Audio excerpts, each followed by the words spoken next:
क्या आप अपने कस्टमर्स का अटेंशन पाने का बेस्ट तरीका जानना चाहते हैं? क्या आप एक इफेक्टिव मार्केटिंग कैंपेन क्रिएट करना सीखना चाहते हैं? आपको पता है कि मार्केट में प्रोडक्ट की भरमार है और कितने ही ऐसे दूसरे ब्रांड हैं जो कस्टमर का दिल जीतने के लिए जी जान से जुटे हैं। तो ऐसे में अपनी आवाज लोगों तक पहुंचाने के लिए आप क्या करेंगे? आप कैसे उन्हें अपने प्रोडक्ट खरीदने के लिए मनाएंगे? इस बुक में आप SP7 फ्रेमवर्क के बारे में सीखेंगे। आप उस परफेक्ट स्क्रिप्ट के बारे में जानेंगे तो आप अपनी मार्केटिंग में यूज कर सकते हैं। अगर आप ये तकनीक अपने ब्रांड पर अप्लाई करते हैं तो आपके कस्टमर तक आपका मैसेज क्लियरली पहुंचता है। उनकी स्टोरी की हैप्पी एंडिंग में आप उनकी हेल्प कर सकते हैं। तो गाइस, वीडियो में आगे बढ़ने से पहले आपसे रिक्वेस्ट करूंगा कि आप चैनल को सब्सक्राइब करना और फॉलो करना ना भूलिए। चलिए आगे बढ़ते हैं। The key to being seen, heard and understood. ऐसी न जाने कितनी कंपनीज होंगी जो एडवर्टाइज और मार्केटिंग में खूब पैसे खर्च करती हैं, फिर भी उनके प्रोडक्ट की सेल नहीं हो पाती। ऐसा क्यों होता है? ये कंपनीज अपनी वेबसाइट डिजाइन के लिए बेस्ट डिजाइनर और ग्राफिक आर्टिस्ट सेलेक्ट करती हैं, उसके बावजूद उनकी सेल में कोई इंप्रूवमेंट नहीं होता। तो फिर भला ऐसा क्या है जो ये कंपनियां कहीं ना कहीं मिस कर रही हैं? तो इसका आंसर ये है कि दरअसल ये ब्रांड कस्टमर तक अल्टीमेटली एक क्लियर मैसेज कम्युनिकेट नहीं कर पाते। उनकी पहली मिस्टेक यही है कि उनकी मार्केटिंग इस बात को पिन पॉइंट ही नहीं करती कि उनका प्रोडक्ट कस्टमर की लिए क्यों जरूरी है। क्यों ये सारी कंपनी सिर्फ अपने बारे में बात करती हैं, कस्टमर के बारे में नहीं। वो अपने प्रोडक्ट की ग्रेटनेस तो बताती हैं, मगर ये नहीं बताती कि उनसे कस्टमर की हेल्प कैसे होगी। और फिर होता यह है कि लोग उनकी केयर नहीं करते। डे टू डे लाइफ में लोगों के लिए मार्केट का मीनिंग है सर्वाइव एंड थ्राइव। हम ह्यूमंस जो कुछ करते हैं उसके पीछे सर्वाइवल का एक मेन रीजन होता है। लोगों को फूड चाहिए, सेफ्टी चाहिए, रिलेशनशिप चाहिए, क्योंकि इन सब का मीनिंग है सर्वाइव करना। और जब तक कि आपकी मार्केटिंग उन्हें यह नहीं बताएगी कि उन्हें गुड फूड कैसे मिल सकता है, या फ्रेंड्स या मेट्स या एक्सपीरियंस कैसे मिल सकता है, तब तक लोग आपको भाव नहीं देने वाले थे। भले ही आपका प्रोडक्ट कितना ही अच्छा हो, आपका ब्रांड कितना ही वैल्यूएबल है और आप कितना ही अच्छी क्वालिटी का प्रोडक्ट दे रहे हो, फिर भी लोग वही प्रोडक्ट चूज करेंगे जो उन्हें क्लियर मैसेज दे, फिर चाहे वो घटिया क्वालिटी का ही क्यों ना हो। एक और मिस्टेक जो कंपनीज करती है वो ये है कि वो बहुत ज्यादा इंफॉर्मेशन देती हैं अपने प्रोडक्ट को लेकर, कुछ ऐसी इरिलेवेंट चीजें जो कस्टमर समझ नहीं पाता और कंफ्यूज हो जाता है। तो ऐसा नहीं होना चाहिए कि आपकी मार्केटिंग को समझने में लोगों को बहुत ज्यादा एनर्जी लगानी पड़े। जो लोग भी आपका advertise website, YouTube, Facebook, Google, Instagram या कहीं पर भी आपका एडवर्टाइज देखिए, वो तुरंत आपका मैसेज समझ जाने चाहिए कि आपकी कंपनी क्या ऑफर कर रही है, आपके प्रोडक्ट उनके कैसे हेल्प कर सकते हैं, आपका ब्रांड उनके लिए क्या कर सकता है, आपकी हेल्प से वो कैसे सर्वाइव कर सकते हैं। ये सारी बातें उन्हें साफ समझ आना चाहिए। यही वो चीजें हैं जो मैटर करती हैं, बाकी सब शोर शराबा है। अगर आप उन्हें इरिलेवेंट और कंफ्यूजिंग इंफॉर्मेशन देंगे तो वो लोग भला क्यों आपका प्रोडक्ट खरीदेंगे? जब जैसा माना स्टीव जॉब, क्या आपको मालूम है कि स्टीव जॉब ने अपने कंप्यूटर लीजा को प्रमोट करने के लिए न्यूयॉर्क टाइम में पूरे 9 पेजेस का एड दिया था? ये 1983 की बात है। इस एड की टॉप लाइन इस कंप्यूटर की टेक्निक फीचर्स के बारे में बताया गया। दुख की बात यह थी कि स्टीव जॉब की यह मार्केटिंग टेक्निक पूरी तरह से फेल हुई, क्योंकि कोई टेक गीक्स ही इस टेक्निकल लैंग्वेज को लिखे गए 9 पेज को समझ पा सकता था। लीजा पर काम करने के बाद स्टीव जॉब को कंपनी छोड़नी पड़ी थी। तब उसने एनिमेशन स्टूडियो पिक्सल चलाने का डिसीजन लिया और स्टोरी टेलर का काम करते हुए स्टीव जॉब के अंदर कुछ चेंज आया। जब एप्पल में उनकी वापसी हुई तो जॉब अपने साथ एक clear, compelling, customer static marketing campaign लेकर आए। 9 पेज के बदले अब एप्पल ने सिर्फ 2 वर्ड में मार्केटिंग को कम्युनिकेट करने का इरादा दिया, थिंक डिफरेंट।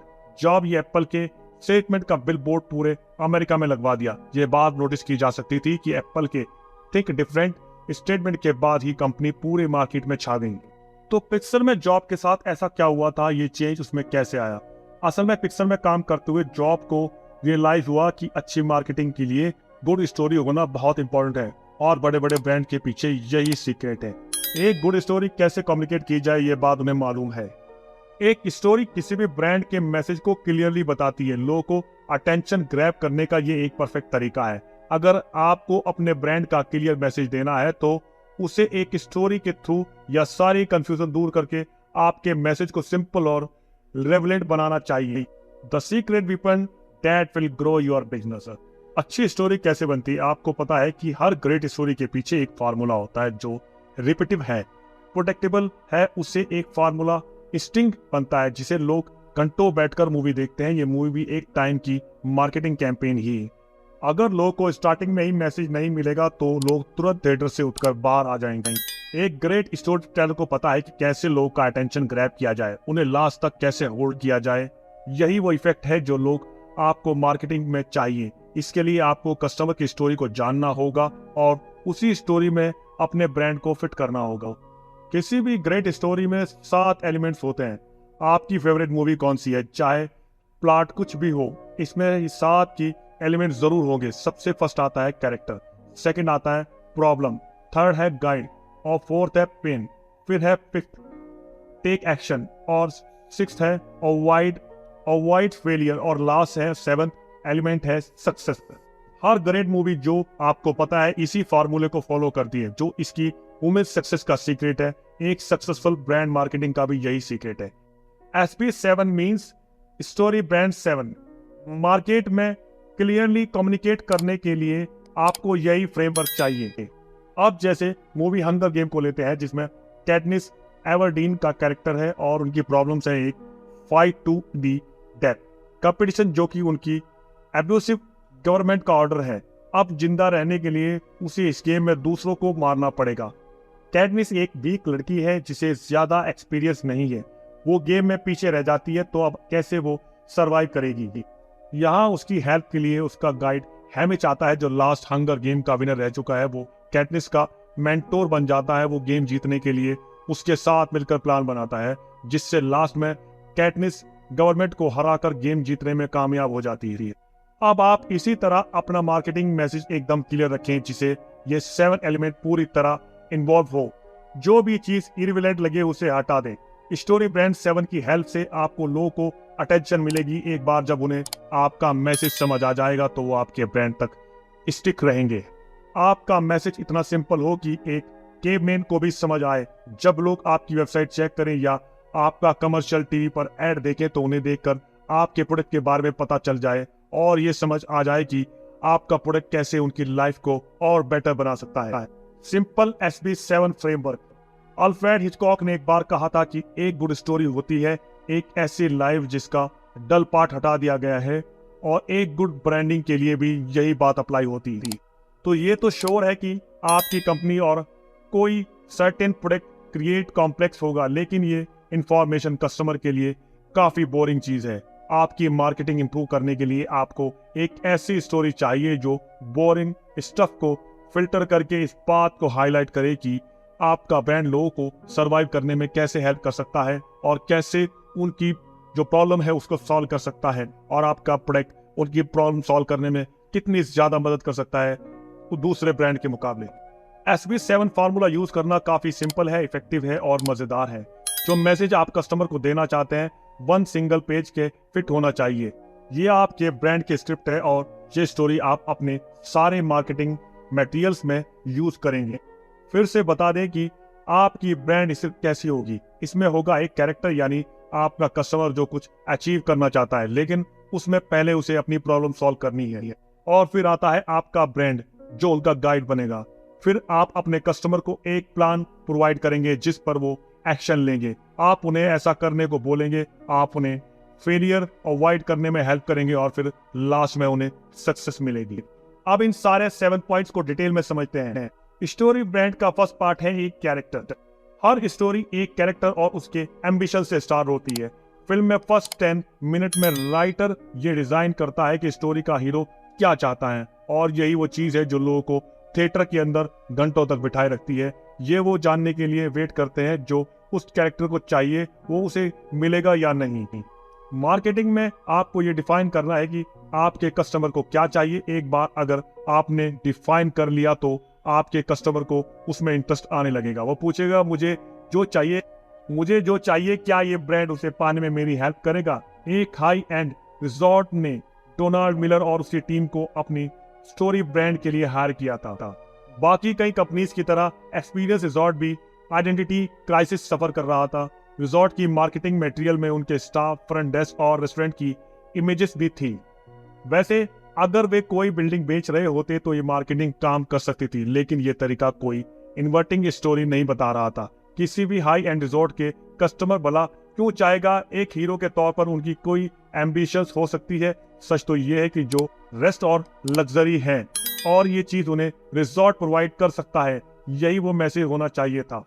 लेकिन जब डोनाल्ड मिलर ने इस स्टोरी ब्रांड पर काम किया तो इसमें कंपनी की वेबसाइट में एक ह्यूज चेंज आया। इसमें पहले कंपनी के बारे में एक लंबी सी स्टोरी हुआ करती थी जिसमें खुद को हीरो की तरह पोस्ट करते थे, लेकिन स्टोरी ब्रांडिंग के बाद वेबसाइट में अब फ्लश स्ट्रॉप्स और ट्वेल्स वर्थ बाथेस और स्पा में रिलैक्स करते हुए कस्टमर की इमेजेस थी। यहाँ तक कि उन्होंने बैक पोर्च में रखी एक रोलिंग चेयर्स की लुपिंग क्लिप भी दी थी जिसके पीछे एक लश ग्रीन गोल्फर नजर आ रहा था, और साइट के मेन पेज पर बस सिंपल वर्ड्स थे, find the luxury and rest you have been looking for. और यही सिंपल वर्ड्स ब्रांड का मंत्र थे। यही फ्रेज ऑफिस के वॉल से भी डिस्प्ले किया गया था। आप किसी स्टाफ मेंबर चाहे सेफ या जनरेटर से पूछो कि कस्टमर क्या चाहता है तो वो यही कहेगा, लग्जरी एंड बेस्ट। और ब्रांड की इसी क्लियरिटी रिजॉर्ट स्टाफ को टीम वर्क की फीलिंग कराई गई। वहां पर हर कोई अपना रोल अच्छे से जानता था और उसे बेस्ट वे में करने की कोशिश करता था। इसी बात का एग्जांपल लेकर हम कह सकते हैं कि आपकी मार्केटिंग तभी इफेक्टिव होगी जब अपने कस्टमर की डिजायर समझ लेंगे और उस डिजायर से क्लियरली कम्युनिकेट कर पाएंगे। स्टोरी टेलिंग का सेकंड पार्ट है कैरेक्टर की प्रॉब्लम। आपका कस्टमर अब आपकी ब्रांडिंग स्टोरी का हीरो है। आपने उसकी डिजायर भी डिफाइन कर ली है, जिसमें अब आपको उसकी अटेंशन भी मिल गई है। अब नेक्स्ट चीज जो आपको करनी है वो उसकी इंटरेस्ट इंक्रीज करना, जिससे उसका फोकस आपके ब्रांड पर बना रहे। और आप ये कर सकते हैं उनकी प्रॉब्लम आइडेंटिफाई करके। हर हीरो को कोई ना कोई प्रॉब्लम होती ही है, यही चीज स्टोरी इंगेज रखती है। आपके कस्टमर भी अपनी प्रॉब्लम सॉल्व करना चाहते हैं, इससे आपके ब्रांड उनकी हेल्प करेगा। वो उनके स्ट्रगल को समझकर उन्हें सॉल्यूशन देगा, क्योंकि बिना प्रॉब्लम हर स्टोरी डर लगती है। तो स्टोरी में प्रॉब्लम क्या होगी? मोस्टली तो विलेन ही होता है जो प्रॉब्लम क्रिएट करता है, और विलेन जितना ज्यादा एविल होगा कस्टमर उतना ही ज्यादा हीरो को जिताना चाहेगा। सोचो अगर हैरी पॉटर की मूवी में वोल्डेमॉर्ट नहीं होता तो मूवी कितनी बोरिंग लगती, और डर्थ वादर के बिना ल्यूक स्काईवॉकर एकदम ऑर्डिनरी लगते। अब आपको करना यह है कि अपने प्रोडक्ट या सर्विस को एक ऐसे वेपन्स की तरह प्रेजेंट करें जिससे कस्टमर को विलेन डिफीट कर सके।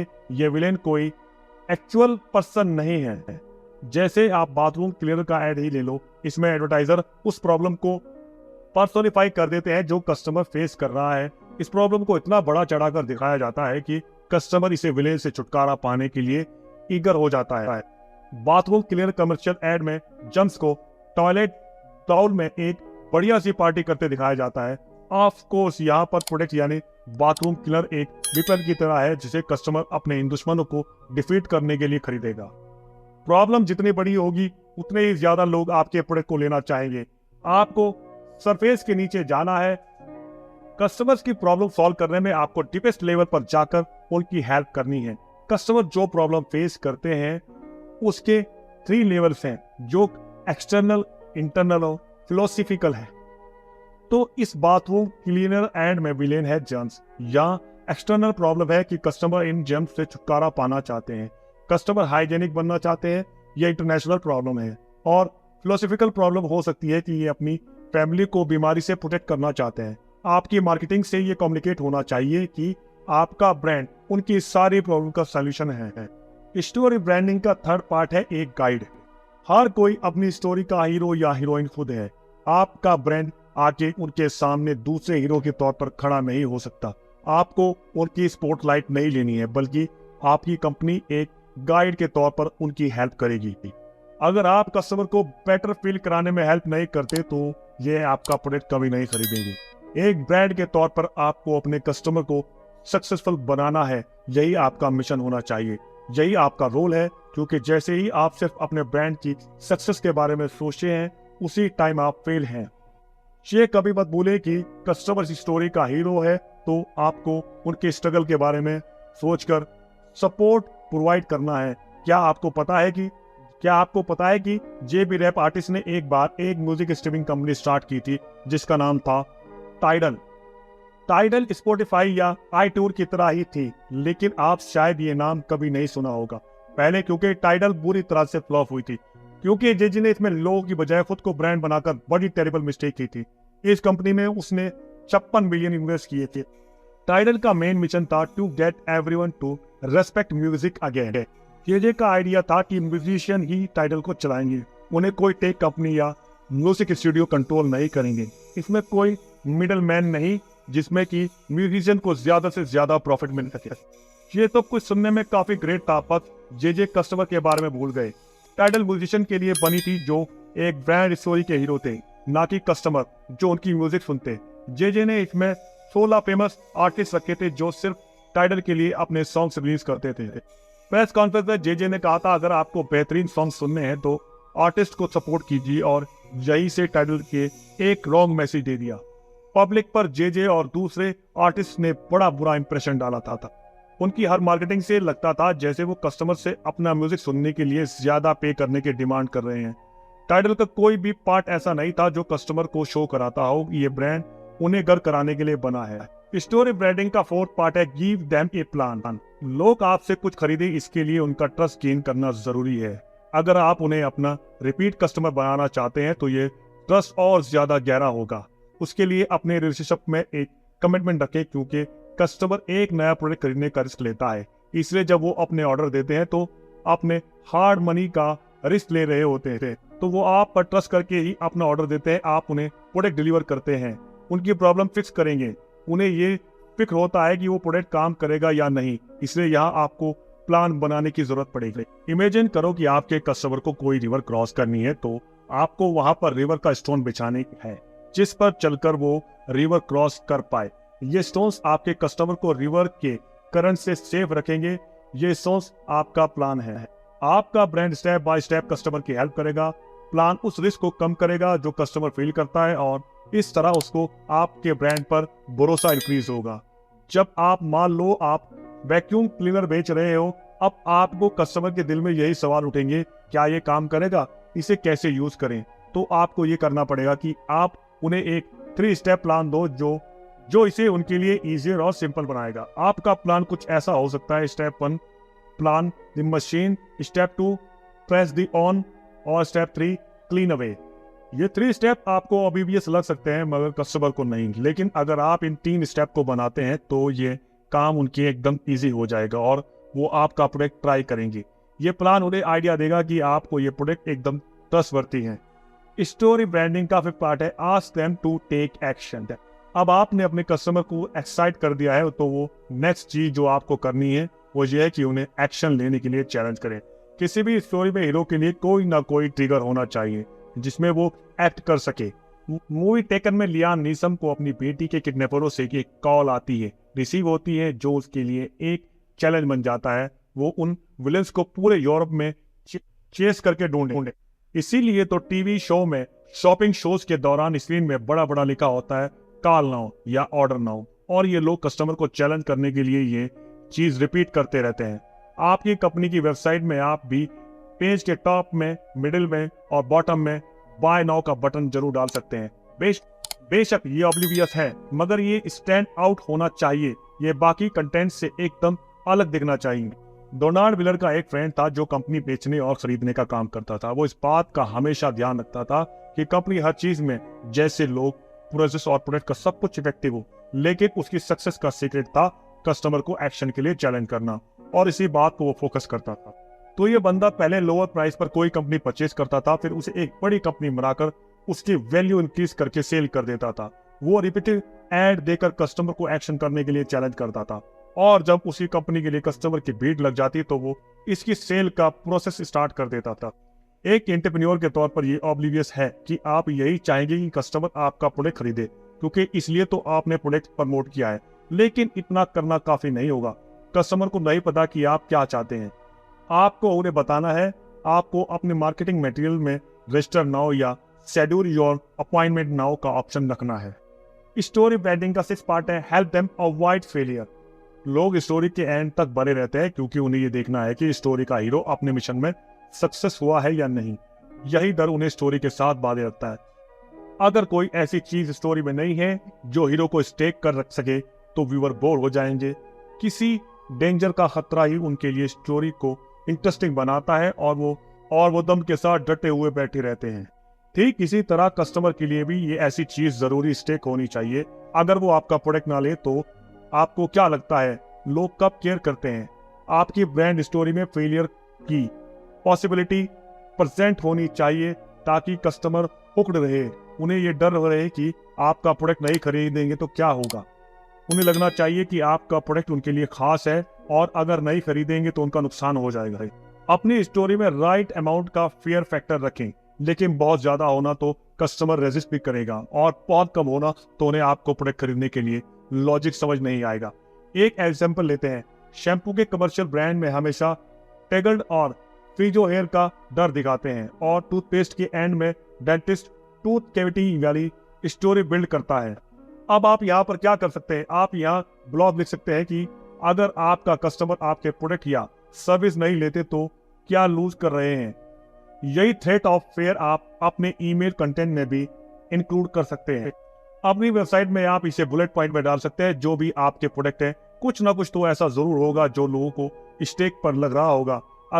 अगर लोग आपके प्रोडक्ट ना खरीदें, आपको अपने बुलेट पॉइंट में क्या लिखना है इस बारे में डीपली सोचें। ऐसी अर्जेंसी क्रिएट करो कि जो आप बेच रहे हैं लोग खरीदने के लिए तैयार हो जाएं।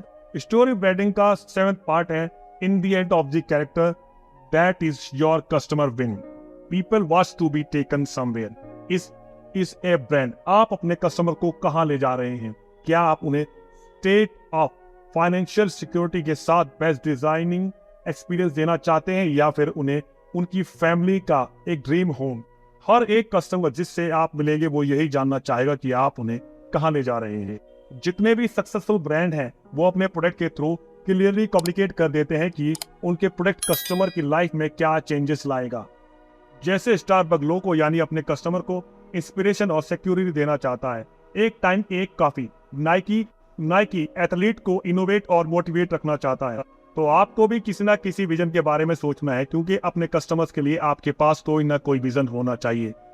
आपको उन्हें एक ऐसी हैप्पी एंडिंग देनी है। जब आप अपने कस्टमर्स को सक्सेसफुल बनाओगे तो आपका ब्रांड खुद ही सक्सेसफुल हो जाएगा। अब तो विजन आप कस्टमर के लिए क्रिएट करना चाहते हैं वो एकदम क्लियर होना चाहिए, ये डिफाइन और स्पेसिफिक होना चाहिए। जैसा कि अगर आप कोई लैंग्वेज स्कूल चलाते हैं तो अपने स्टूडेंट की ऐसी विजन दिखाओ कि जिसमें वो लर्निंग करने के साथ फन भी कर रहे हो। और अगर आप कोई बेकिंग टूल बेच रहे हैं तो अपने बच्चों के लिए बेकिंग करती एक हैप्पी मदर्स की पिक्चर दिखा सकते हैं। अपने कस्टमर्स को बताओ कि आपका प्रोडक्ट यूज करते वो कैसा लगेंगे, कैसा फील करेंगे। उन्हें दिखाओ कि उनका टिपिकल दिन कैसा होगा और उन्हें क्या क्या नया एक्सपीरियंस होगा। ये सब अपनी वेबसाइट, ईमेल या ब्लॉग पोस्ट के थ्रू कर सकते हैं। तो दोस्तों आप हमें बताइए कि आज की ऑडियो बुक आपको कैसे लगी और आपको इससे कुछ सीखने को मिला है। अपनी राय कमेंट में अवश्य दें। साथ ही चैनल को सब्सक्राइब करना ना भूलिए और दोस्तों के साथ भी शेयर कीजिए। और मिलते हैं अगले वीडियो में। तब तक के लिए जय हिंद।